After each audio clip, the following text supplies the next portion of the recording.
Bienvenidos al podcast de Israel Casa Integral. Estamos muy contentos de que puedas escuchar una palabra del Eterno en el programa del día de hoy. Te invitamos que visites nuestra página web en israelcasaintegral.com para ver la gran cantidad de recursos que queremos que obtengas para tu crecimiento espiritual.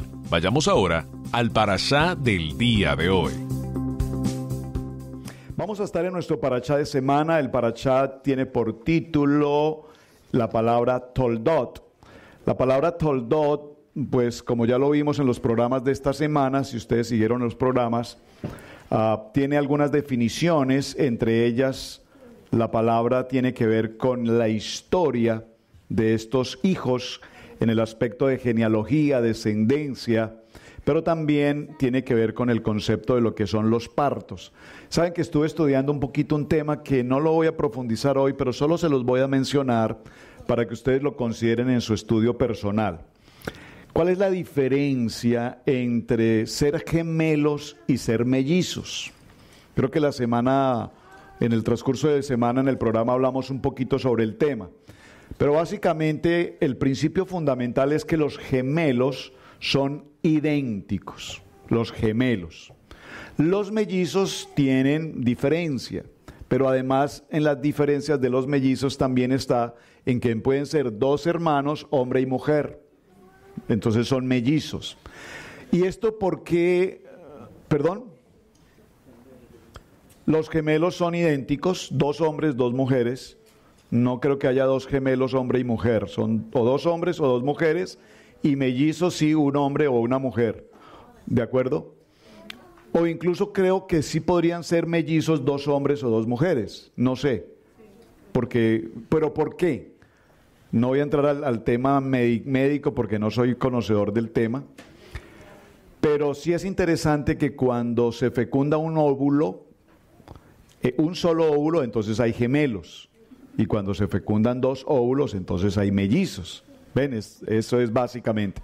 Pero lo estoy mencionando porque en el tema que vamos a tratar en Toldot tiene que ver con partos. Y cuando hablamos de partos, todos de una u otra manera hemos escuchado la historia referente al nacimiento de Esaú y de Jacob. ¿De acuerdo? Entonces, cuando hablamos de estos hijos o de este nacimiento, vamos a notar que en algunos textos usted va a encontrar los mellizos y en otros textos usted va a encontrar los gemelos. Entonces yo traje algunos libros de consulta básicos, dos sencillos, muy muy sencillos, que usualmente utilizamos en las enseñanzas o en el estudio, y veo esas diferencias. En unos puntos dice gemelos, en otros puntos dice mellizos. Entonces tenemos que concretar si son gemelos o son mellizos. Bereshit capítulo 25, verso 27. ¿Todos allí? Acompáñenme a la lectura porque vamos a dar comienzo desde este punto. El verso 19 de capítulo 25 de Bereshit, Génesis, nos habla de estos son los descendientes de Isaac y los menciona allí. Y dice en el verso 21, y oró Isaac a Yahweh por su mujer que era estéril, y lo aceptó Yahweh y concibió Rebeca su mujer. La semana anterior, estoy confundido con la semana anterior. En los programas de esta semana mencionamos que aquí la palabra orar o rezar en algunas Biblias no es como tal vez nosotros acostumbramos a decir vamos a orar por la salud de tal persona, vamos a orar por un empleo, vamos a orar por una necesidad. Realmente ahí la palabra correcta es clamar. Jeremías 33:3 dice, clama a mí y yo te responderé. Y aquí vemos cómo Isaac clama, pero ese clamar, nosotros cuando leemos ese texto pareciera ser que clamó e inmediatamente contestó. ¿Me explico? Cuando leemos el texto dice que Isaac clamó, escuchó el clamor y Rebeca estuvo embarazada. Pareciera que es tan fácil pedir una oración y que inmediatamente encontramos la respuesta, pero realmente aquí la palabra más acertada es clamar. Y ese clamar significa, observen, ¿cuántos años estuvo casado Isaac con Rebeca hasta que concibieron su primer hijo? 20 años. Dice la palabra que a los 40 años se casó y a los 60 años nacieron sus hijos. Esto significa, atención, ¿cuántos de ustedes parejas que hay aquí presentes, matrimonios, cuando se casaron, anhelaron inmediatamente un hijo? No sé si les pasó a ustedes.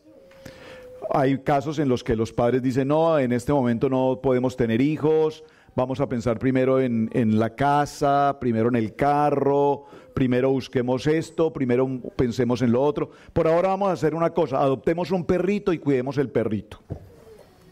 Y los hijos no, porque la situación con un hijo es muy difícil y no tenemos cómo sostenerlo. Ese pensamiento existe en muchas gentes. Pero en el caso particular nuestro, desde nuestro primer momento de matrimonio, nuestro anhelo fue tener hijos. Fue nuestro primer anhelo, tener hijos. Y realmente no fue fácil en el primer momento porque nuestro primer hijo vino casi al tercer año. Nuestro primer embarazo, el bebé siendo 1 mes, 2 meses, no permaneció. Y eso fue difícil para nosotros, hasta cuando vino esa belleza que ustedes ven ahí, llamado Camilo, esa bendición tan grande. Amén. ¿Dijo amén? Amén. Y David, la otra bendición. Amén. Ahora, ¿por qué hago esta pregunta? Porque cuando nosotros leemos el texto pareciera, repito, que Isaac oró e inmediatamente Rebeca se embarazó. Pero realmente pasaron 20 años del matrimonio de Isaac con Rebeca en el que no tuvieron hijos.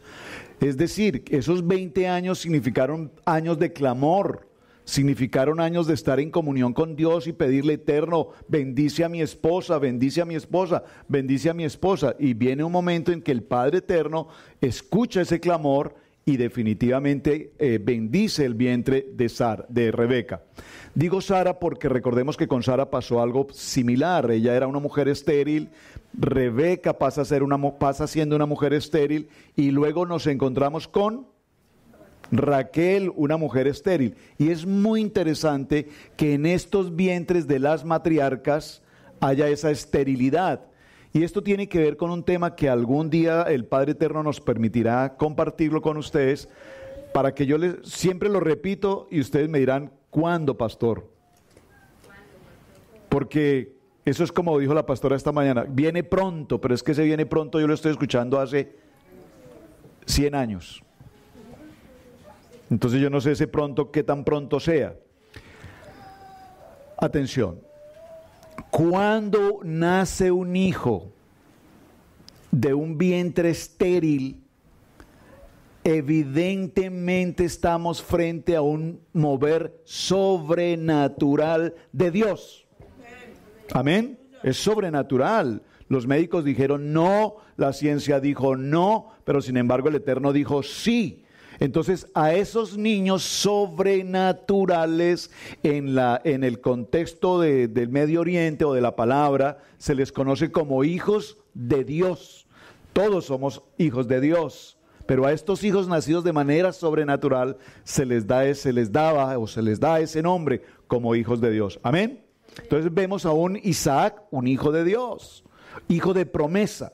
Vemos ahora a estos hijos de Rebeca, hijos de Dios. Pero cuando hablamos de estos dos hijos de Dios, conocemos su historia, nos damos cuenta que hay uno que sí y el otro que no. Es decir, o son hijos de Dios o no son hijos de Dios. O uno sí y el otro no. Entonces sobre ese tema vamos a hablar un poco en esta mañana. Leamos el texto en el verso 27. Crecieron los niños y Esaú fue diestro en la casa, hombre de campo, pero Jacob era varón quieto. Esta palabra quieto aquí también hay que corregirla. Esa palabra quieto ahí tenemos que corregirla en la traducción. Que habitaba en tiendas. Y amó Isaac a Esaú porque comía de su casa, mas Rebeca amaba a Jacob. Estoy en 25, 28 de Berechit. Verso 29. Y guisó Jacob un potaje, y volviendo Esaú del campo, cansado, esa palabra cansado, por favor, subraye esa palabra cansado, colóquelo ahí al lado, colóquele cansado del camino. Cansado del camino. sediento de ti. Llegó cansado del camino, vamos a ver eso. Dijo a Jacob, te ruego que me des a comer de ese guiso rojo, pues estoy muy cansado. Por tanto fue llamado su nombre Edom. Edom, ya eso lo había dicho anteriormente y aquí lo repite. Y Jacob respondió, véndeme en este día tu primogenitura. Respecto al verso 31, hay muchos comentarios sobre esa enseñanza y lastimosamente hay muchos comentarios negativos o malintencionados.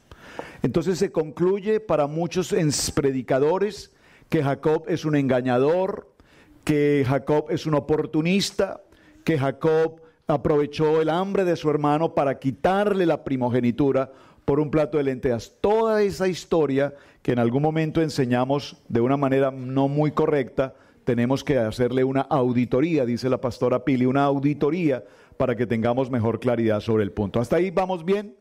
Entonces, en estos textos que estamos dando comienzo en la lectura, vamos a encontrarnos frente, dígalo conmigo, a dos casas, a dos generaciones. Y de estas dos generaciones, Esaú y Jacob, hasta nuestros días, hoy en el siglo XXI, estamos enfrentados a ese mismo contexto, estamos enfrentados a esa misma problemática y hoy necesitamos respuestas para entender qué fue lo que pasó precisamente en este lugar. Vemos de entrada inmediatamente que Isaac amaba de manera especial a Esaú, mientras que Rebeca amaba de manera especial a Jacob. Me pregunto, ¿esto será una unidad como matrimonio en una sola carne? Pregunto a ustedes, matrimonios, parejas con hijos, ¿ama usted más a un hijo que a otro? ¿Tiene usted una predilección o un preferido? Mamá, ¿amas tú especialmente a un hijo más que a otro? Pues sí, ¿o no? Pues porque yo sé que ustedes todos van a decir, no, pues yo los amo por igual. Sí, yo los amo por igual, pero pues realmente la verdad es que al mayor siempre le damos lo mejor y a los otros que se coloquen la ropa del mayor, que esa les queda buena también. Entonces el mayor puede estrenar que los demás ahí van acumulando y la ropita de los que le va quedando, esa le va sirviendo. Entonces pareciera ser que hay ciertas preferencias.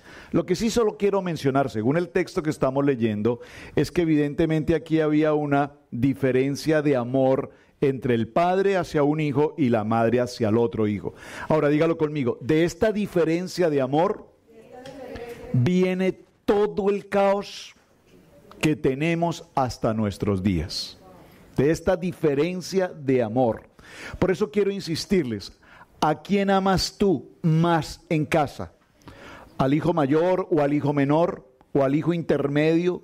Realmente en el amor de padres a nuestros hijos no puede haber una diferenciación de ese amor o de esa preferencia. Pero hasta nuestros días les pregunto, ¿en su casa hay preferencia por alguno de sus hijos?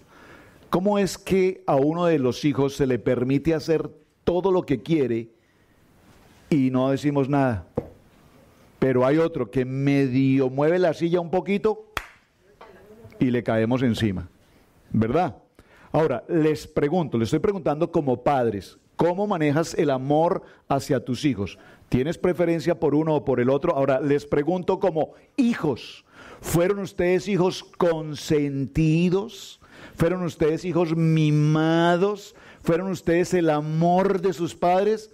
¿O fuiste el hijo desechado, el hijo que como que nadie le importa, o el hijo al que maltrataron, el hijo al que ignoraron, el hijo al que le dijeron haga de su vida lo que quiera, yo realmente no tengo nada que ver contigo? ¿Cómo te sientes como hijo? ¿En qué condición creciste? ¿En una condición de afecto, de amor? Tú puedes decir realmente, mi padre fue un padre amoroso, realmente mamá fue una mujer amorosa para conmigo. ¿Cómo te identificas en este punto? Porque dependiendo de cómo tú te identifiques de tu origen, así mismo hoy seguramente estás tratando el origen de tus hijos. Por eso hoy tenemos tan graves consecuencias de carácter familiar. Tenemos hijos totalmente desbordados, que no tienen ningún tipo de control, que lastimosamente hoy a nuestros hijos no les podemos decir absolutamente nada, y menos en una nación como esta, en América, donde en las escuelas lo primero que les enseñan es: si tu padre o tu madre te tocan, llama inmediatamente al 911. Entonces no tenemos opción para corregirlos. Pero como no tenemos opción para corregirlos, déjenme decirles que la corrección no es con vara, la corrección no es con golpes, la corrección es en amor. Y la corrección la logramos dependiendo de cómo tú hablas a tu hijo, dependiendo de cómo tú lo tratas en tu palabra. Dígalo conmigo: la palabra tiene el poder de sanar y de expresar amor. ¿Cómo se creó todo lo que existe? El Eterno creó todo lo que existe en el poder de la palabra. Por lo tanto, si el poder de la palabra tiene el poder de sanar y de transferir amor, yo puedo con mis hijos lograr ese aprecio de ellos a través del amor. ¿Saben? Es lastimoso escuchar adultos hoy que tienen aún sus padres con vida decir: no quiero saber nada del viejo. No quiero saber nada de esa mujer que dice que es mi madre, porque de madre no ha tenido absolutamente nada. Todo este fenómeno que estamos viendo lo encontramos en esta escena familiar llamada Isaac, llamada Rebeca, llamada Esaú y llamada Jacob. Aquí estamos frente a un conflicto absolutamente de carácter familiar. Pero avancemos un poco en la historia. Vean esto. Pastor, o sea que va a hablar de las familias. Sí, voy a hablar de las familias. El hermano ven y dijo: preciso me tocó a mí hoy. Hablemos de una primera familia: Adán y Eva. Yo no sé si ella era Eva o Evangelina o Evarista, pero Eva. Dejémosla como Eva o Evita. Tenían 2 hijos, por lo menos que nos menciona, ¿no? ¿Quiénes son? ¿Perdón? Caín y Abel. ¿Cómo era Caín y cómo era Abel? Caín era ¿de dónde? Del campo. Era el guerrero. El campo aquí está tipificando el mundo. El campo aquí está tipificando la carnalidad. Mientras que Abel, ¿qué era? Abel era un pastor, era un agricultor, era de casa. Aquí tipifica casa, agricultor, tipifica Torah, tipifica espiritualidad. ¿Me están captando? La primera pareja, la primera familia que conocemos tiene 2 hijos, uno del campo y uno de casa. ¿Vamos hasta ahí? Vamos a dejarlo ahí para no entrar más allá. Vamos a otra segunda familia. ¿Cuál es la segunda familia? Bueno, podríamos mencionar incluso a Noah con sus hijos, pero esos dejémoslos allí, porque pues allí también hubo Shem, semita, y también hubo Cam, el cananita, y fue maldecido por su padre, ¿recuerdan? Pero entremos a otra familia. La siguiente familia que vamos a ver es Abraham y Sara. Abraham y Sara tienen 2 hijos, o por lo menos digamos Abraham es padre de 2 hijos. ¿Quiénes son? Con Agar, un hijo llamado Ismael, y con su esposa amada Sara, el hijo de la promesa llamado Isaac. ¿Qué representa Ismael? Ismael representa carnalidad, mundo, campo. ¿Vamos bien? ¿Qué representa Isaac? Representa hijo de la promesa, representa un hombre temeroso de Dios, representa un conocedor de la palabra. ¿Vamos bien? Y avanzamos hasta esta tercera familia y nos encontramos exactamente con la misma circunstancia. Nos encontramos con Esaú, que representa campo, cazador, hombre violento, agresivo, egoísta, conflicto, problema, el que soy, yo lo puedo hacer a mi manera, parece bien. Y aquí nos encontramos a un hombre, observe que en la versión en español nos colocaron la palabra quieto. Ustedes pueden imaginar, hermanos, padres de familia, cómo anhelas a tu hijo, inquieto o quieto? Hermano Henry, ¿cómo anhelas a tus hijos? ¿Quietos o inquietos? ¿Perdón? ¿Los prefieres inquietos? Excelente, hermana Mari, ¿estás de acuerdo con esa definición? Parece que ella dice que no mucho. Porque aquí estamos frente a Rebeca y frente a Jacob. A Rebeca los quería quieticos y Jacob los quería briosos. Vaya, mijo, y que se le van a dar, usted no se deje, mijo, denle en la jeta, usted defiéndase, mijo. Hágase respetar que usted es el hijo de su papá. Y eso no lo enseñaron, o no se lo enseñaron en el rancho a usted. Mijo, usted no se deje dar de nadie, mijo. Préndase, hombrecito. Y la mamá dice, ay no, el nene no, bebé, quédate aquí. A los 40 quédate aquí, papi. Entonces, es preferible que hayan niños inquietos a los que podamos educar y no que tengamos unos quietos que no se mueven para ninguna parte. Hay un dicho popular que dice por ahí, ¿cómo dice? Es preferible tener que arriar que tener que ¿qué? ¿Qué río suena? Bueno, por ahí es la cosa. Veo que ese dicho no se lo saben, pero ¿no sabes el dicho? Es preferible arriar que bueno, me acuerdo. Alguien me lo escribe ahí, que por favor me lo escriba. Pero atención, la palabra quieto que leemos en nuestra versión en español no es una traducción muy correcta. Realmente la palabra quieto aquí en hebreo es la palabra tam. Y la palabra tam nos habla de un hombre íntegro y de un hombre respetuoso y temeroso del Eterno. Ese hombre íntegro es un hombre que estudia la palabra, es un hombre que está sujeto a la palabra. Entonces, mientras éste está en las calles, en el campo, en la cacería, ¿cuántos de ustedes practican cacería? La cacería tiene muchas estrategias, a estar allí afuera, las armas, preparar, tiene estrategias. Aquí veo, por ejemplo, cerca a nuestros lugares de vivienda donde hay cacería, que colocan las garitas, ¿las han visto? Colocan las garitas y las camuflan entre los bosques y el cazador va con un disfraz, con un uniforme mejor, camuflado, y se colocan muchos artefactos e incluso llevan algunos aparaticos que imitan los sonidos de los animales, ¿han visto? Y están a las, yo no sé, como dijo Camilo, no sé cómo canta un pavo, pero yo no sé si canta así, pero lo que sí sé es que son muy ricos. Y ellos están, entonces el hombre de campo empieza a tener una conexión con el mundo en el que le enseña a camuflarse, le enseña a enfrentarse, le enseña a hacer todo tipo de cosas imaginables afuera. Pero el hombre tam, el hombre de quietud, el hombre de estudio de la palabra, está en casa, y en casa está dedicado su tiempo ¿a qué? Muy bien, al estudio de la palabra. Voy a usar una palabra entre comillas, a la meditación, para que no confundamos la meditación trascendental, a meditar en la palabra, a discernir en la palabra lo bueno de lo malo, al estudiar la palabra y conocer de las ordenanzas del Eterno lo que debo hacer y lo que no debo hacer. Pregunto, ¿cuántos de ustedes aquí son hombres tam, hombres de quietud? ¿Cuántos? Levanten su mano con toda confianza, no le dé vergüenza, levántenla. Yo sé que aquí todos son hombres tam, están quietos en casa. ¿Y qué están haciendo cuando están quietos en casa?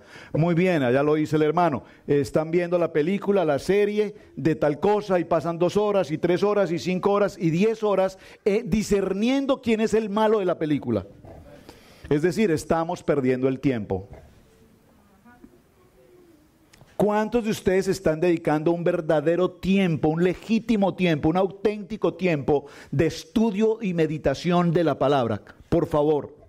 Miren, yo me impresiono, yo reviso el celular y entro a las páginas de WhatsApp y me impresiono ver los hermanos cómo envían textos, sus trabajos, sus respuestas, maravilloso.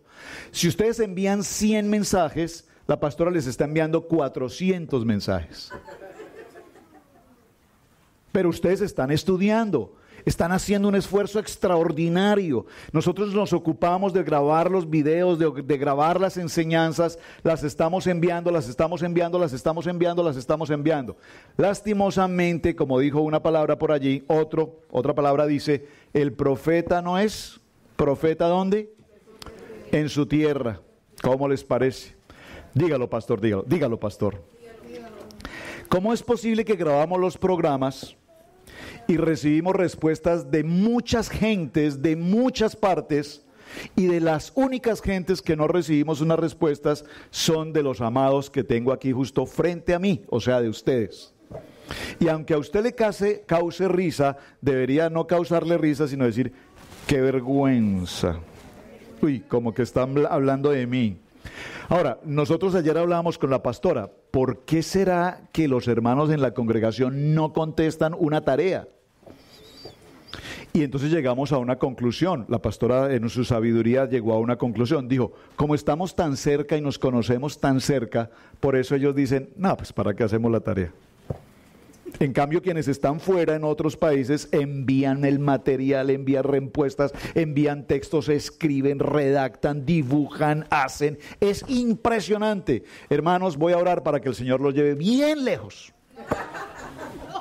Para que hagan sus tareas por allá. Cuando estén allá digan, ay, pastor, tenía razón. Desde lejos nos es más fácil hacer las tareas y los necesitamos más. Diga conmigo, 2 casas. Estas 2 casas que estamos viendo hoy se llaman una casa, la casa de Esaú, y otra casa que será llamada la casa de Jacob.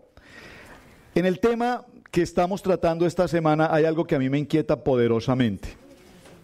Pregunto, ¿cuántos de ustedes consideran, atención a la pregunta, cuántos de los que estamos hoy aquí, de ustedes hermanos, consideran que la escena que viene a continuación de la bendición de Isaac a Jacob y a Esaú, cuántos de ustedes consideran que aquí estamos frente a un engaño y estamos frente a una circunstancia dañina?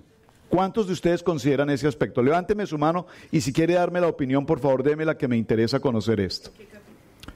Estamos ahí mismo en el capítulo 26.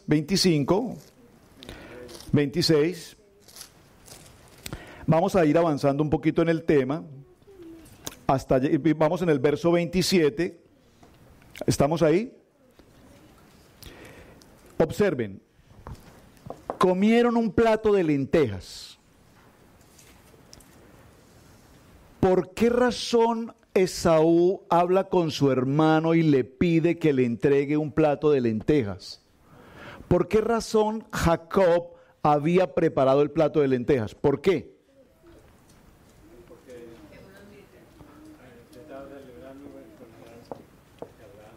Bueno, la hermana Anita dijo según el Midrash. Yo no, es la primera vez a propósito que voy a abrir este Midrash aquí. La primera vez que lo voy a hacer. Pero lo voy a hacer porque me pareció interesante la lectura de algo que tiene que ver con este punto. En este Midrash nos dice, como dijo el hermano Luis, lo voy a leer textualmente según este Midrash, todos conocían las malas noticias del momento. El patriarca Abraham había fallecido. Isaac estaba sentado de duelo por su padre y Jacob fue personalmente a la cocina y preparó lentejas para su padre, Isaac. Lentejas que son el plato específico que se sirve cuando las personas se encuentran de luto. ¿Sabía usted esto? No. ¡Qué interesante! Había un luto en ese momento en la familia. Abraham había muerto. Y esto es importante tenerlo presente. ¿Por qué? Porque si hay alguien que recibió enseñanza de Torah, ¿fue quién? Jacob. Su abuelo mantenía tiempos de quietud en la tienda. Durante el día permanentemente, todos los días, Jacob escuchaba del padre Abraham la enseñanza.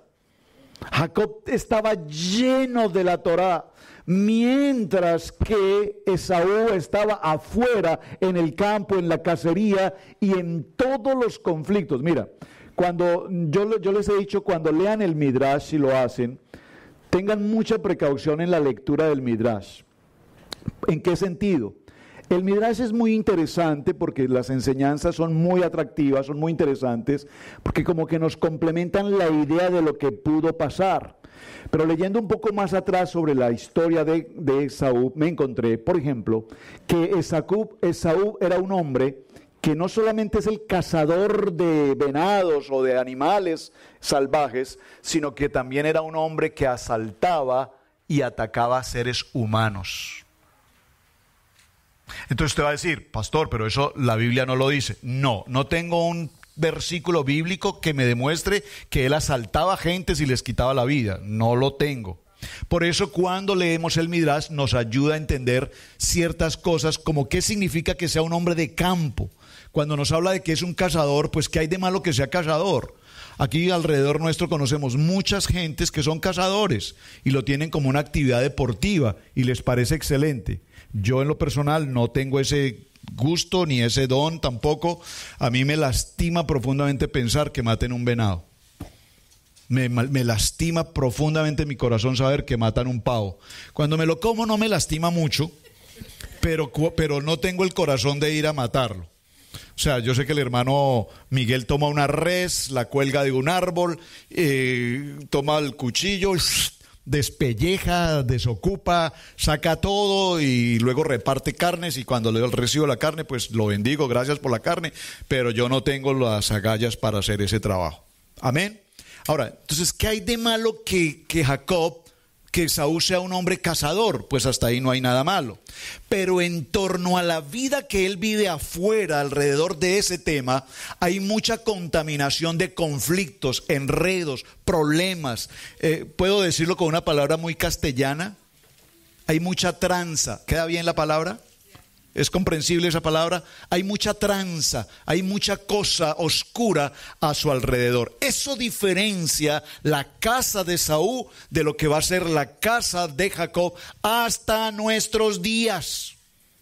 Por eso cuando hoy hablamos del terrorismo y cuando vimos la escena del 9/11, vimos como un grupo de hombres de ese origen vienen con toda la disposición en su corazón de suicidarse y causar un ataque terrorista, porque para ellos perder la vida es una acción de gratitud a Dios.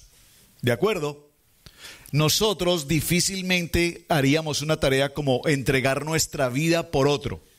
Yo no sé si usted ve esos videos que hay por allí de humor. A mí me encantan los videos de humor. Y usted ve a una pareja caminando por el parque, enamorados, lindos, está el galán, el varón con la chica, y ella toda linda, y van caminando, y él le corta una florecita, y le entrega la florecita, y qué belleza, ¿verdad? Pero repentinamente aparece, ahí está David, aparece el jalajala, el terrorista, y le suelta un petardo de dinamita, y cuando suelta el petardo de dinamita, ¿qué hace el romántico varón? Pues sale a correr, porque eso aquí es sálvense quien pueda. Y a veces le pasa por encima a la niña, la golpea, la patea, y lo importante es que él se salve. ¿Me están entendiendo? Entonces, ¿cuántos de nosotros, les voy a preguntar a los esposos primero, varones, ¿cuántos de ustedes están dispuestos a dar su vida hoy por su esposa o por su hijo? Levántenme la mano. Muy bien. Algunos dicen que yo ni de fundas. Padre, toma nota, por favor, y que esto se haga efectivo, Señor. Ahora, ¿cuántas esposas están dispuestas a entregar su vida por su esposo? ¿Verdad? No, sin condiciones, sin condiciones. Me sorprendiste. Viste la primera en levantar, me sorprendiste. No, yo sé que tú lo harías. El seguro está al día.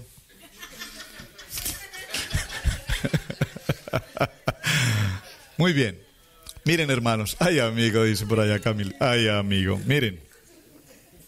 No es broma lo que estoy mencionando, hermanos.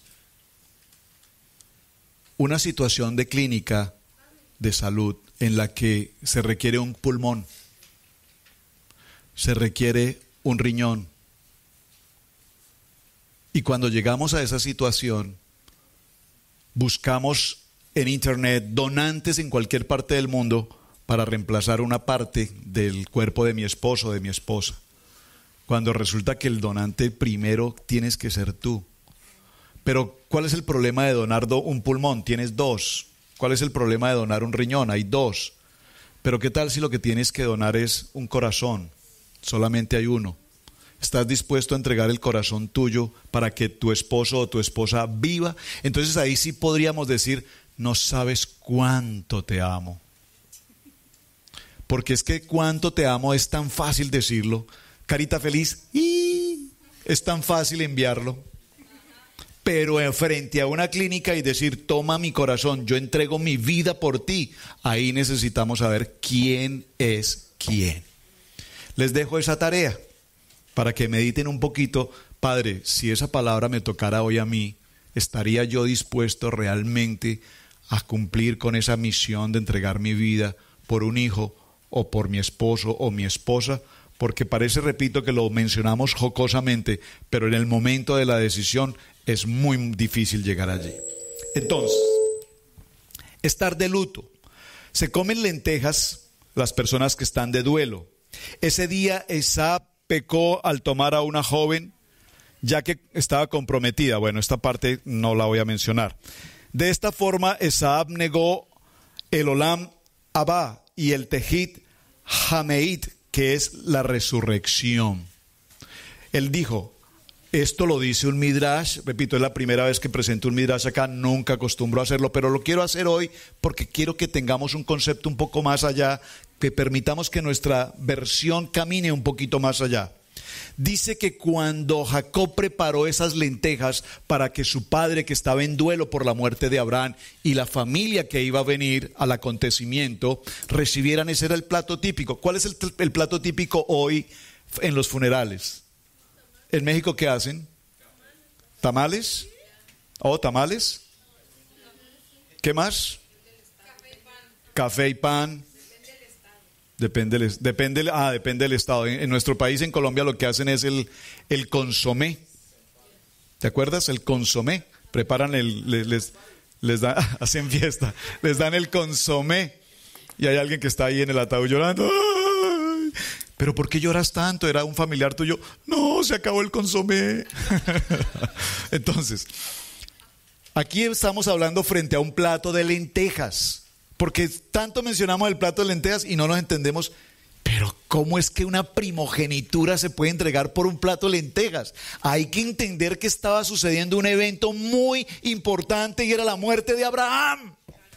Este hombre viene cansado ¿de qué? Cansado de estar en los problemas y los conflictos de todo el mundo.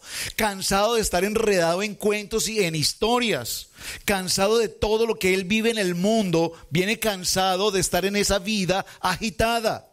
Entonces, cuando él viene y encuentra que el plato de lentejas y se entera de la muerte de su abuelo Abraham, a este personaje, según ese midrash, dice que a él no le importa. Por fin se murió, ya vivió los años suficientes, ya era hora de que muriera. A él no le importó la muerte de su padre, de su abuelo Abraham, según ese midrash. No tengo un verso bíblico que me confirme esto. Estoy mirando un aspecto de midrash. Ahora, pero lo que es interesante aquí es que a él lo único que le interesaba era ¿qué? Comer, alimentarse, es decir, lo más importante soy yo. A mí no me importa que papá esté doliente, a mí no me importa que en casa haya un duelo, a mí no me importa que mi abuelo haya muerto, a mí lo que me importa es que yo quiero comer, pero a su vez dice que quiero comer y dame de ese vino. Es decir, que aquí se celebra una cena y cuando se celebra una cena, es decir, está el vino y está la comida, esa cena tiene una importancia extraordinaria en el momento que estamos narrando, que no la podríamos pasar por alto en esta lectura como lo estamos haciendo porque nos quedan muchas telas que tratar. Avancemos. Dice el verso 27, y les dijo Isaac, ¿por qué vienes a mí? Pues me habéis aborrecido y me echasteis de entre vosotros. Y ellos respondieron, hemos visto que Yahweh está contigo y dijimos, haya ahora juramento entre nosotros y entre tú y nosotros y haremos pacto contigo. Por favor, diga conmigo la palabra aborrecer. Esa palabra aborrecer aquí tiene una relevancia importante. ¿Qué es aborrecer? Por favor, diga conmigo, aborrecer es no desear algo que me están entregando. ¿Qué hay en tu vida que tú aborreces? ¿Qué hay en tu vida que aborreces? Hay gente que aborrece la comida, cierto tipo de comida. Pues no era el caso de Esaú. A Esaú no tenía problema porque el tipo de comida que él comía, en su Biblia no sé cómo lo dice, pero en estas versiones que estoy leyendo dice, dame de tragar. La palabra tragar parece un poco fuerte. O sea, yo no creo que el hermano Benny llegue a su casa en la noche y le diga, Carlita, ¿qué hay de tragar? Deme de tragar. Pero saben que la palabra tragar es completamente castellana. O sea, es completamente castellana. No la usamos regularmente, ¿verdad? Pero yo sí he escuchado a mujeres o a hombres que le dicen a su ex o a su esposa o a su esposo, oye, trague bien. Es que usted cuando come sí nos parece que está estragando. Le pasó a un pastor que visitó a una familia y lo invitaron a comer.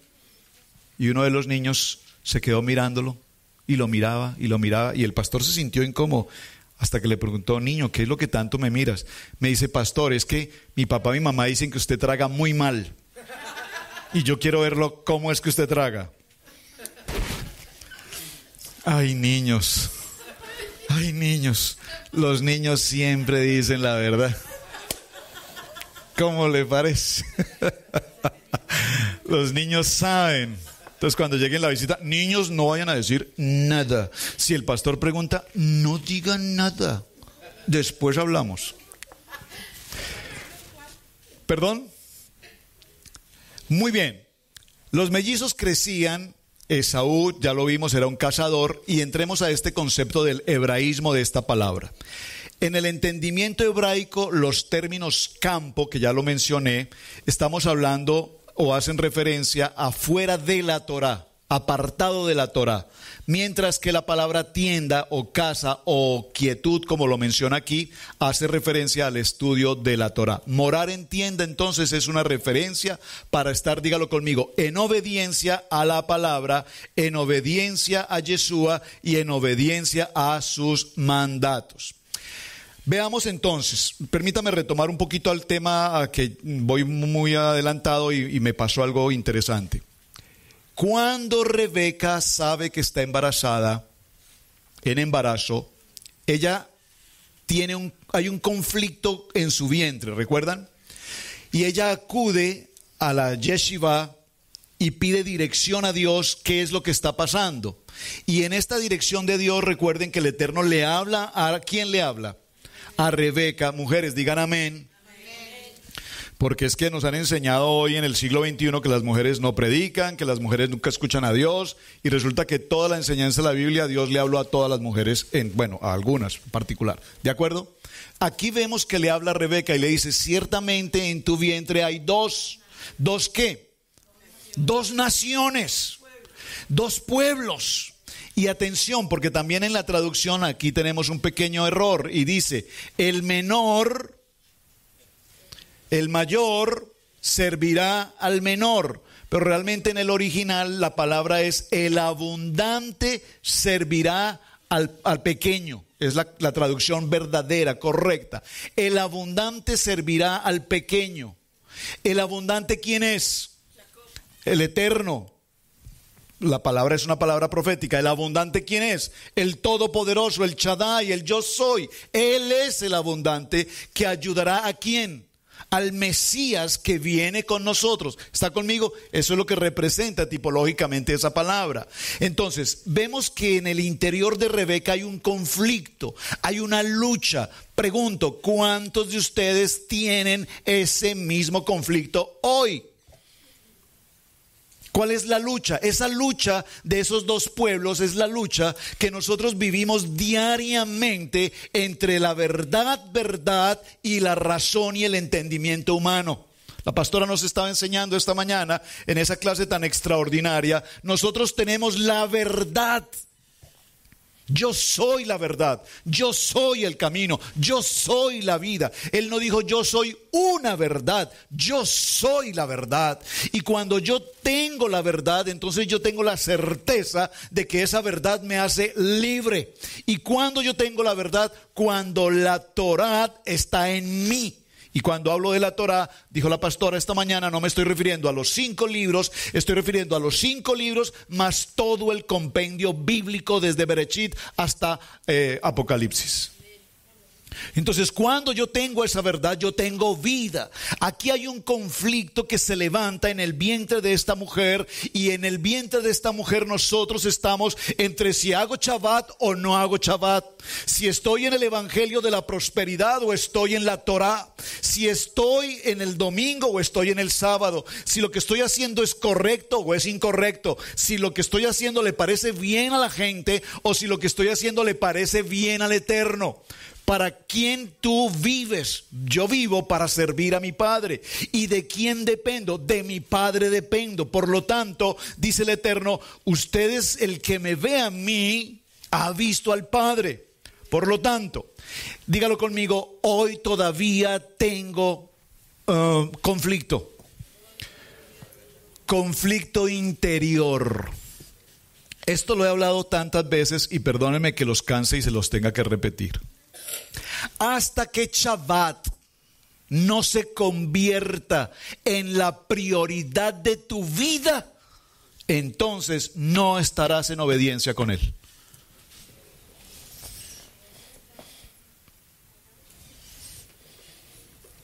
Nadie dijo nada. Pensé que algunos dirían amén y pensé que otros me iban a lanzar una copa de esas. Entonces permítame repetirlo.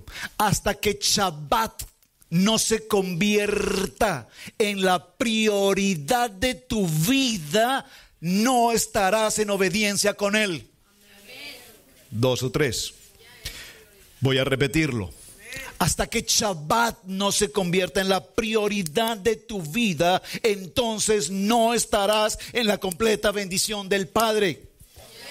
No podemos estar orando y orando y orando y orando. Bendíceme, bendíceme, bendíceme, bendíceme, bendíceme. Y el Padre te dice, ve a Shabbat y te bendigo. Oh, pero es que precisamente en este Shabbat no puedo. Sé que estamos en un proceso de transición, siempre lo he dicho, estamos en un proceso de transición. Le escribí a una persona me escribió, me dijo, pastor, he visto su proceso desde cuando pastoreó en este lugar donde estamos justamente hoy. ¿Cuándo sucedió eso, hermano Benny? En estos días enviamos la canción, ahí, ahí, te bendeciré, ahí, te bendeciré, vete de tu tierra y de tu parentela. Y lo colocamos en internet porque estábamos hablando de Lech Lecha. Y entonces un hermano me escribió y me dice, pastor, esa canción ustedes la colocaron hace como 10 años.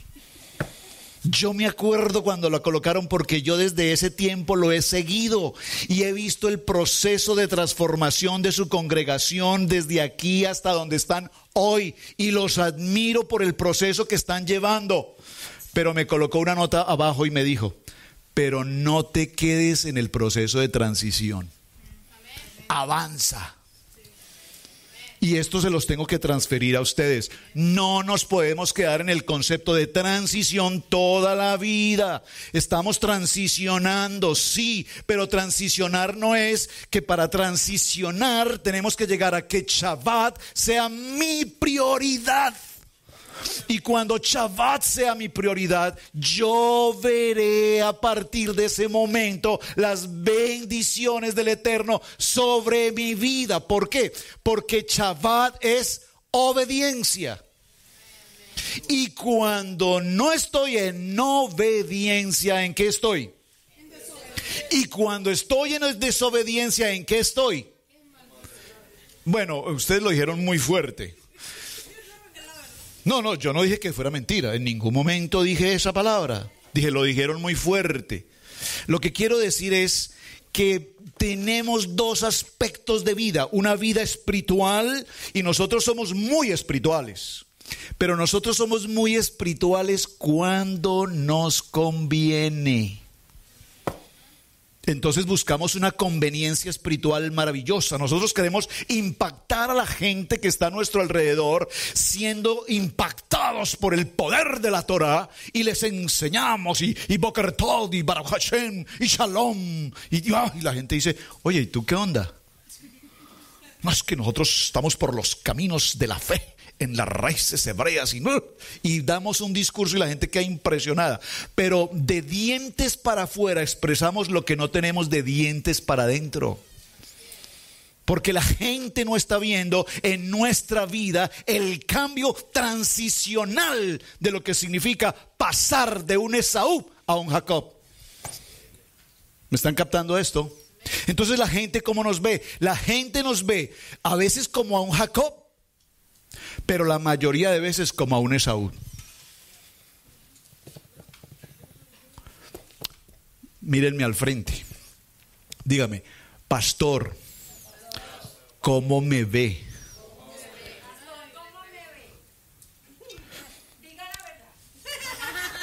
Siempre, hermana. Voy a levantar un momento, hermano Camilo, con su respeto. ¿Cómo la veo? Como una mujer que ama al Señor. Porque cuando usted amasa este pan y lo prepara, sujeta con el Señor y entregándole sus manos y su tiempo para traer al Shabbat la mesa del pan, ¿cómo la puedo ver? Como una mujer entregada y comprometida con la misbot de la Torah. Y aquí todos somos partícipes de esto. Ahora, mis actos reflejan si soy un Esaú o soy un Jacob. Por lo tanto, cada vez que hagamos un acto de palabra, de oídos o de acción, yo tengo que saber si estoy en el corazón de Jacob o estoy en el corazón de Esaú. Y dígame que usted no lo sabe. Por supuesto que usted lo sabe. ¿Vamos bien? Entonces, el espiritual, dígalo conmigo, estará conectado al corazón del Eterno. Pero el del campo estará conectado con la carnalidad del mundo. Por favor, no podemos ser una fuente de la cual brotan aguas limpias y aguas sucias a la vez. Maín, maín, aguas, aguas. O brotas con aguas limpias o brotas con aguas sucias. Porque durante muchos años nos malenseñaron o nos malenseñamos a vivir brotando con aguas limpias y brotando con aguas sucias a la vez. Porque el que reza o el que peca y reza empata y todo queda bien. ¿A quién estamos engañando? ¿A quién estamos engañando? Dígalo conmigo, a nosotros mismos. Por lo tanto, cuando nosotros estamos en este proceso de transición y reconocemos que hemos cometido error de nuestra vida de una u otra manera, directa o indirecta, intencional o no intencionalmente, yo entro a un tikkun, a un tiempo de recuperación, a un tiempo de teshuvah y conecto con Shabbat y empiezo a caminar en una línea que es con el propósito de la palabra, de tal manera que ahora no lo que la gente ve, sino que yo veo en mí mismo un hombre transformado. Saben, vi un video ayer, se los voy a enviar, voy a buscarlo y se los voy a enviar. Espectacular. Es un vehículo que está a las afueras de una casa, en un parqueadero, un vehículo totalmente desbaratado, roto, oxidado, puertas de un color, bueno, totalmente destruido. Y yo estoy viendo el video por unos segundos y no entendía para qué muestran ese carro. Lo estoy mirando, estoy analizando, estoy revisando. A los 5 segundos baja el conductor y resulta que toma el vehículo y le arranca o le quita el forro que tiene, y debajo de ese forro hay un carro del año. Y dije, ¿qué video? Le comenté a mi esposa, le dije, mira, qué video más espectacular, porque esos somos nosotros. El carro viejo, destartalado, oxidado en el mundo, asoleado con las vidas, las circunstancias. Pero cuando el Eterno viene a nosotros y nos quita ese forro de apariencia externa y Él es con nosotros, entonces ahora tengo una vida que puedo mostrar completamente nueva. Dígalo conmigo, soy completamente renovado. Romanos 7:14 dice, porque sabemos que la ley es espiritual, mas yo soy carnal, vendido al pecado. ¿Y qué es lo primero que aprendemos cuando venimos a Torah? Cuando venimos a Torah aprendemos, y lo vamos a ver en Shemot, cuando estemos en Shemot 20, los 10 mandamientos. Y ayer me hizo una pregunta uno de mis hijos y me dijo: papi, ¿por qué tenemos 10 mandamientos y tú dices que son 613? Porque cuando estuvimos en el Evangelio siempre hablamos de 10, pero cuando hablamos en Torah sabemos que hay 613, de los cuales hay 248 de hacer y 365 de no hacer. Y comprimidos todos ellos están en los 10 que conocemos hoy. Amén. Entonces, cuando nosotros entendemos esta importancia, nos daremos cuenta que nuestra vida está sujeta a un plan de obediencia rigurosamente establecido por Dios para que mi vida camine conforme a su voluntad y no a mi propia fuerza y a mi propia voluntad. Creo que esto igual lo hemos enseñado por mucho tiempo. Ahora, permítame avanzar un poquito más. 2 naciones hay en tu vientre, 2 pueblos se separan de tu cuerpo, uno será más fuerte que el otro y el mayor servirá al menor, y ya explicamos este aspecto. Jacob y Rebeca Isaac y Rebeca le nacen los gemelos, y estos se convierten a su vez, uno en el hijo de preferencia que estudia la palabra y el otro en un hombre del mundo, cazador, que tiene todo tipo de conflictos. Evalúa por un momento a tus hijos, por favor. ¿Cómo son tus hijos hoy? ¿Tienes a un hijo entregado a la palabra y tienes a otro cazador conflictivo? ¿Qué estás haciendo por rescatar a ese cazador conflictivo y qué estás haciendo por estar justo con aquel que conoce de la palabra? Saben, nosotros tenemos una dicotomía en nuestra familia, porque cuando se trata de una familia pastoral, nosotros nos sentamos a la mesa, compartimos la palabra, compartimos nuestro Shabbat, y cuando compartimos la palabra, la pastora tiene una opinión, yo tengo una opinión, Camilo tiene una opinión, Sebastián tiene una opinión, y David nos mira a todos. Entonces, en estos días vinieron los hijos del hermano Amaury, bueno, los chicos que están con los instrumentos. Esta semana pasaron un día entero aquí, ensayaron, se prepararon, y David está con el piano, y está con el saxofón, y está con el clarinete, y está con la batería. Jair ya tiene su bajo, Jair, y Amaury Jr. está con el piano. Ellos están establecidos. Cuando regresaron a casa, dice David: papi, mejor voy a cantar. ¿Cómo así? Pero papi, tú tocas el clarinete, tocas el saxofón, tocas el piano. Ocúpate, papi, pero es que ya hay un piano. Pues que haya otro. Y hoy nos sorprendió que habían 2 pianos y no pasó. No, es que pensándolo bien, yo mejor canto. Pero papi, tú no cantas, pues voy a cantar. Y la hermana Mari dijo: pues canto con la hermana Mari. ¿Por qué? Porque está en una edad en la que él viene de una familia pastoral y está buscando ministerio. Está buscando ministerio, y entonces él no sabe si predico, si canto, si toco instrumentos, si barro la iglesia. ¿Qué hago? Si lavo los baños. Él está preocupado. Algo tengo que hacer. Y la única manera como él va a encontrar una respuesta es siguiendo los pasos ¿de quién? Del Eterno. Porque él ve a su hermano Camilo como un líder, él ve a su hermano Sebastián como un líder, y él dice: yo tengo que ser un líder. Y nosotros lo motivamos: tienes que ir, tienes que ir, tienes que ir, tienes que avanzar, tienes que avanzar. Y al que le gusta el caldo, ¿qué pasa? Se le dan 2 tazas. Y la mejor forma para avanzar es que vas a la universidad y vas a estar en Pensacola, y allí vas a estudiar, y te van a hacer estudiar Biblia durante todo el día, y vas a entender, y me vas a llamar y me vas a decir: papi, esa predicación que diste una vez, que yo te dije que no te demoraras mucho y que te demoraste como 2 horas, ¿me la puedes enviar porque necesito estudiarla para una tarea? Con mucho gusto, hijo, estoy para servirte.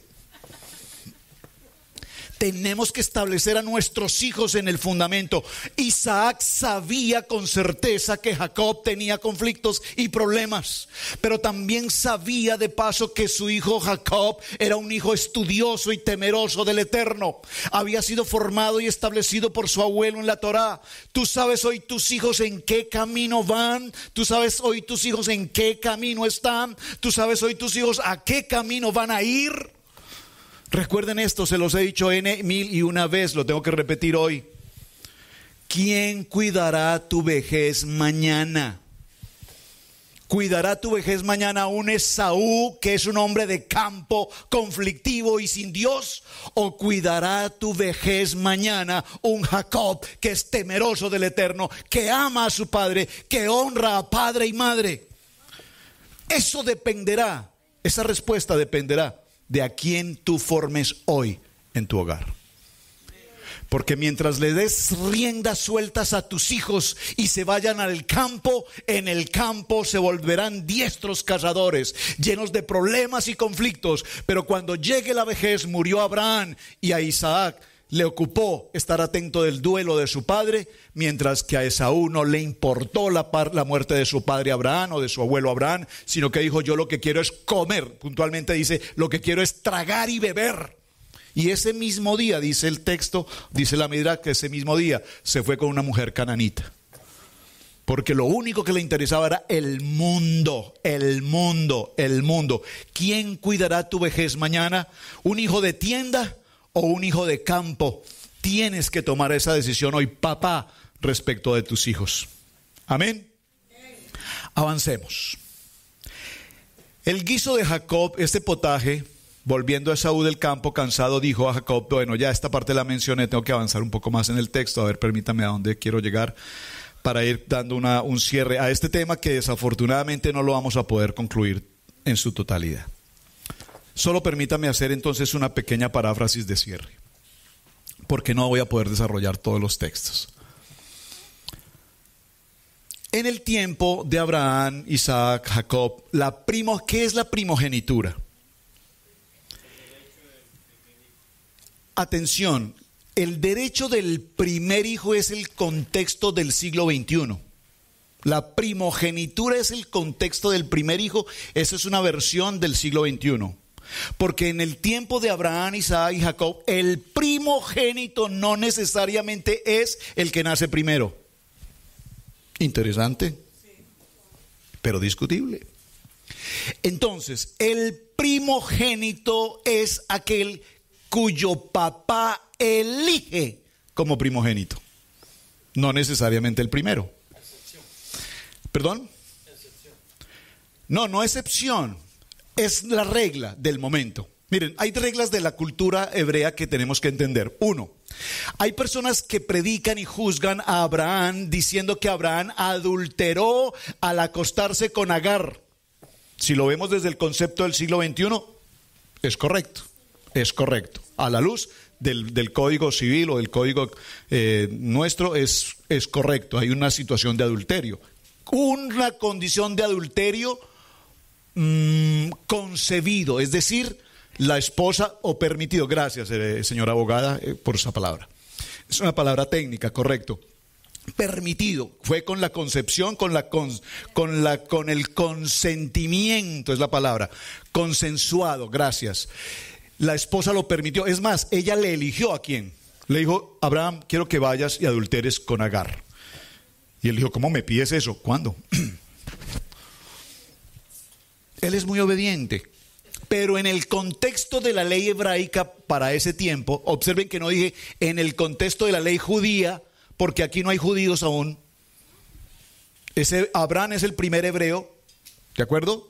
Entonces, en el contexto de la cultura hebraica, un matrimonio en el que no se tiene hijos por la esterilidad de la esposa, entonces la esposa puede conceder a su esposo el que él se allegue a otra mujer a fin de tener hijos. Yo siempre me he hecho una pregunta: ¿cómo Sara sabía que Agar sí podía tener hijos?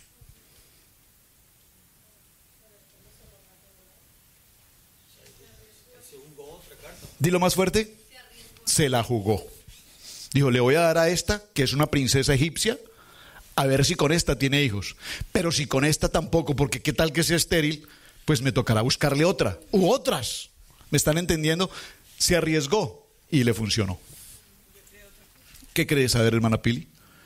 Ella no sabía si la esterilidad estaba en ella o en Abraham.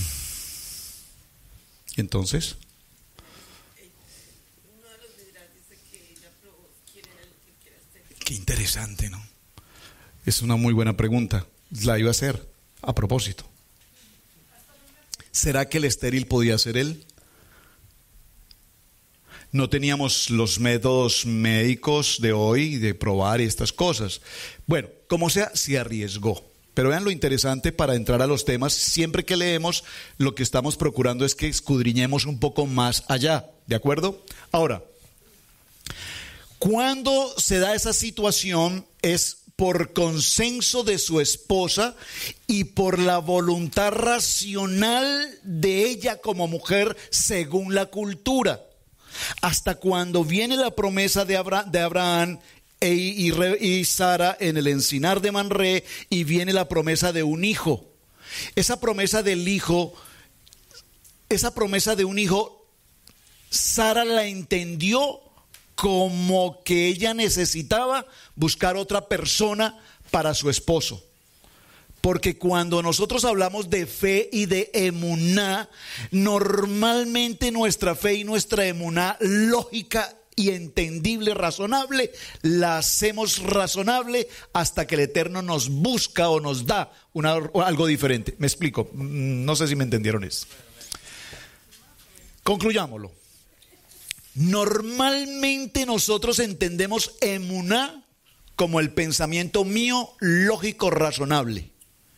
Cuando nos equivocamos, cuando cometemos el error y cuando nos damos cuenta que esa no era la fe ni la voluntad de Dios, lo culpamos a él.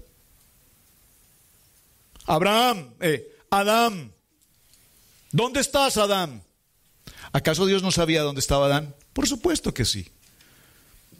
Es que estábamos desnudos y avergonzados. ¿Quién te dijo que estabas desnudo? Esa mujer que me diste. Inmediatamente buscó una responsable, porque cuando nosotros actuamos fuera de la voluntad de Dios y cometemos el error, inmediatamente buscamos una manera para tranquilizar las cosas, buscando un responsable segundo y no asumir mi propia responsabilidad. ¿Hasta ahí vamos bien? Entonces, ahora en la escena que estamos viendo aquí, nos damos cuenta que en esta circunstancia Rebeca comete el mismo acto racional que cometió Sara, su suegra. ¿Cuál? Ella escucha que Isaac va a bendecir a Esaú y le ha pedido que traiga una cacería y le prepare cierto plato. Ella escucha que su padre o su esposo va a bendecir a su hijo. Rebeca considera que la bendición que Isaac va a entregar a su hijo Esaú es ¿cuál bendición? La bendición que Dios le dio al padre Abraham. Por lo tanto, ella sabía, porque ella tenía una palabra profética de parte de Hashem, de que en su vientre había dos pueblos y que uno serviría al otro. Por lo tanto, él dijo, si mi esposo bendice al del campo, no se va a cumplir la promesa de la bendición. Yo necesito hacer algo para que esto no suceda. Y viene toda la historia que ustedes conocen y le dice a Isaac, a Jacob, ven, prepara el plato, vamos. Ella preparó el plato, tenemos que tener todo listo. Esaú está en el campo, tenemos que apresurarnos, le cosió las pieles para simularle los vellos, etcétera. Toda esta historia usted la conoce. Y ayer en el programa con Camilo nos hacíamos una pregunta. Dice por primera vez en la Biblia que un hombre, en este caso Isaac, estaba ciego. Esa expresión ahí, ciego, si usted la estudia con más detenimiento, tiene mucho texto que tratar. Lastimosamente no lo puedo enseñar ahora. No es simplemente que está ciego, que no veía. Hay mucho tema que tratar allí. Pero observen, yo me pregunto, ¿usted qué considera? Cuando Jacob estuvo frente a su padre, él dice, es la voz de Jacob, pero son las manos, los brazos de Esaú. ¿Qué más hizo? Lo tocó, lo escuchó. ¿Qué más hizo? Lo olió. Y no olía a cabrita. ¿A qué olía? Pues imagínense que acá mataron los cabritos y lo ha vestido con cabritos. ¿A qué olía Jacob? Entonces les pregunto, ¿Isaac sabía a quién tenía al frente? Sí. ¿O no? Sí. Miren, hermanos, una persona, nosotros vemos, a mí me sucede algo muy curioso en las mañanas, cuando salgo, a las 5 de la mañana salgo de mi habitación. Soy reloj, saben que yo tengo un reloj biológico, yo no uso despertador, nada de esas cosas, yo estoy profundo, de pronto, 5 en punto, arriba. Y ya yo no puedo estar un segundo más, tengo que salir. Cuando salgo al pasillo está totalmente oscuro todo. No prendo luces, porque es que el recibo de la luz me llega a veces un poquito caro, entonces no prendo la luz. Y papá no quería luces prendidas. Entonces yo voy caminando por el pasillo y yo sé exactamente a qué altura mi mano debe ir para que en medio de la oscuridad encienda el bombillo. O sea, yo no necesito empezar a buscar en la pared. Yo me levanto, voy caminando y yo sé que mi mano está justo al nivel que ahí está el switch. ¿A usted le pasa? Sí, a usted le pasa. Usted sabe dónde está la pata de la cama para no golpearse. Usted sabe. El día que le corran esa pata de cama, usted tiene un problema serio. Un ciego o una persona en la oscuridad sabe y conoce todo el entorno que tiene por el olor, por el tacto, por el olfato, por el gusto, por el tacto, por cuantas cosas quieras. ¿Me están entendiendo esto? Pero lo interesante aquí en la escena, y vamos a cerrar en esto, es que aquí se dice que Jacob es un engañador. Y si observamos la escena aquí nos daremos cuenta de algo. Uy, esto va a ser un poquito fuerte para las mamás, perdónenme. Si observamos la escena con detenimiento en la lectura bíblica nos daremos cuenta de algo. Que la responsable del acto de Jacob fue ¿quién? Rebeca. Rebeca provocó la escena. Ella escuchó una voz de bendición. Dijo, le van a quitar la bendición a mi preferido, a mi bebé. Y yo no voy a permitir que a mi bebé le quiten la bendición. Por lo tanto, ella fue y preparó el plato de comida específicamente que sabía que a su esposo le gustaba. Le preparó todo lo necesario de tal manera que ahora le dice a su hijo, ve y haz lo que tienes que hacer. Y si hay alguna maldición en esto, que venga sobre mí y no sobre ti. Eso lo vivimos el año pasado con detenimiento, así es que no me voy a detener hoy en esa historia. Pero esto es interesantísimo. ¿Por qué? Porque eso es cuando nosotros les decimos a nuestros niños, mami, alguien está golpeando la puerta. Vaya, amigo, mire, abra la puerta. Diga que no estoy. Diga que no estoy. Les ha pasado, ¿cierto? Lo estoy viendo en sus ojos. Ahí está Rebeca. ¿Qué le dijo?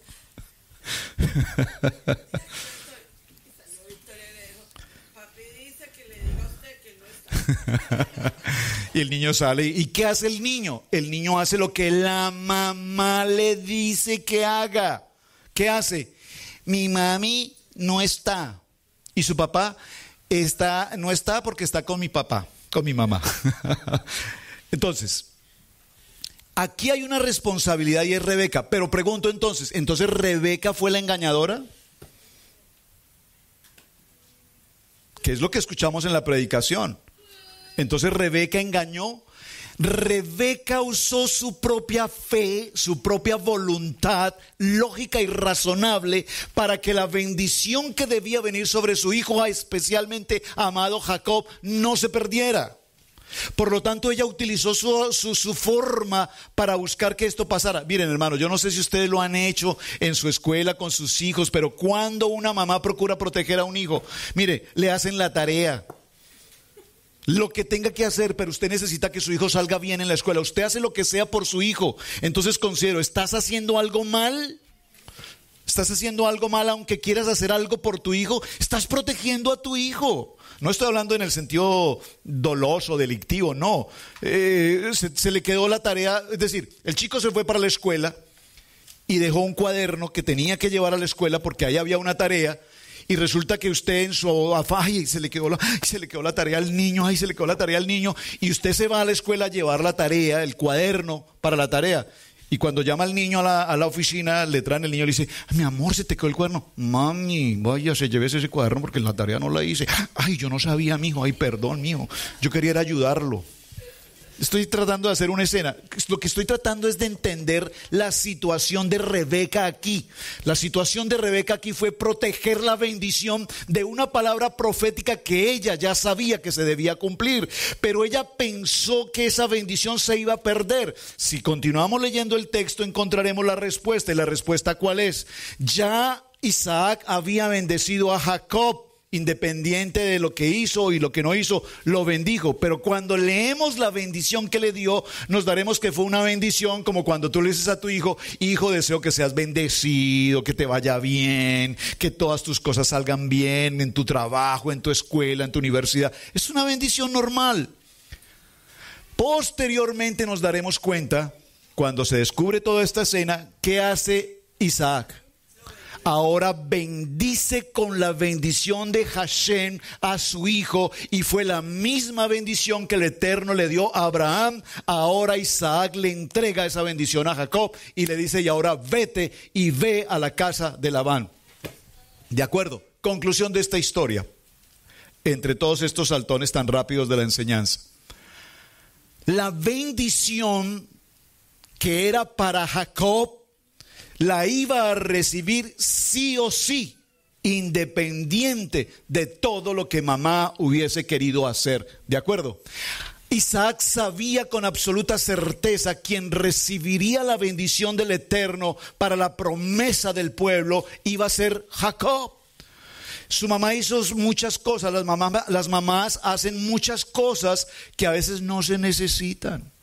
Las mamás hacen tantas cosas por tratar de favorecer o proteger a un hijo que no son las cosas que se tienen que hacer, porque ya Dios determinó que hay una bendición especial para ese hijo. ¿Está conmigo? Entonces cerremos en una conclusión. Dígalo conmigo. La bendición del Padre que tiene para mí, nadie me la va a quitar. Pero, ay, pastor, tenía que haber un pero. Pero, para que tú recibas la bendición que el Padre tiene para ti y nadie te la puede quitar, es necesario ¿qué? ¿Es necesario qué? ¿Alguien lo dijo por ahí más fuerte? Obedecer. ¿Qué es obedecer? Obedecer es estar en comunión con la palabra. Estar en comunión con la palabra es ¿qué? Obedecer sus mandatos. Miren, la palabra dice: cuando tú alabas a Dios, hermano Beni, tú eres un adorador. Cuando tú alabas a Dios, siempre, en todo momento, en alguna ocasión. Cuando nosotros alabamos a Dios, cantamos a Dios con gozo. ¿Usted le ha pasado? Usted está con gozo y usted tiene una canción y usted canta y usted está adorando, está alabando, perdón, a Dios. Ahora la pregunta es: ¿cuándo tú adoras a Dios? Porque la palabra dice: estoy buscando ¿qué? Adoradores que me ¿qué? Que me adoren ¿en qué? En espíritu y en verdad. El texto no dice estoy buscando alabadores, estoy buscando adoradores. ¿Cuál es la diferencia entre alabar y adorar?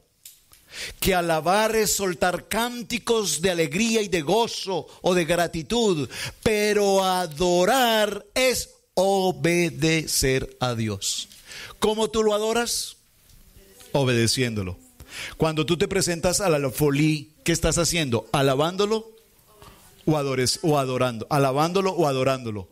Cuando yo me sujeto en adoración con Él, dice, yo busco adoradores que me adoren en espíritu y en verdad. Voy a transferirlo al español. Dice, estoy buscando hombres o mujeres que me adoren, que me obedezcan en espíritu y en verdad. Y a los tales voy a bendecir con toda bendición celestial. Hermanos, las bendiciones celestiales usted no tiene que estarlas clamando y gimiendo, haciendo llantos y lloros y cuantas cosas. Porque cuando tú estás en la línea de la sujeción con el Eterno, las bendiciones vendrán sobre ti y te alcanzarán. Hasta que sobre y hasta que abunde. Padre Eterno, te damos gracias.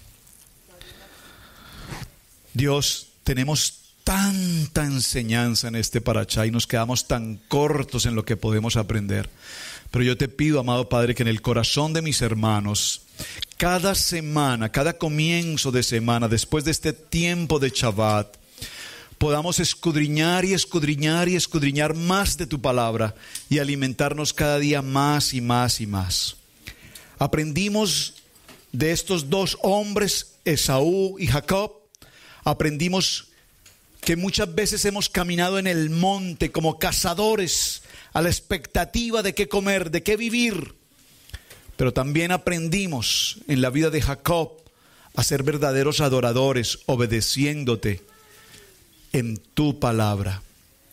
Y cuando vemos la vida de Jacob, nos damos cuenta que al cierre de su historia, 20 años después, concluiremos que nunca Jacob fue el engañador como se ha querido presentar, porque veremos cómo Jacob, cuando cuidaba las ovejas de Labán, su suegro y su verdugo, mejor diría, vemos que cuando los animales del campo devoraban a una de las ovejas de Labán, inmediatamente Jacob reponía la oveja de su propio rebaño.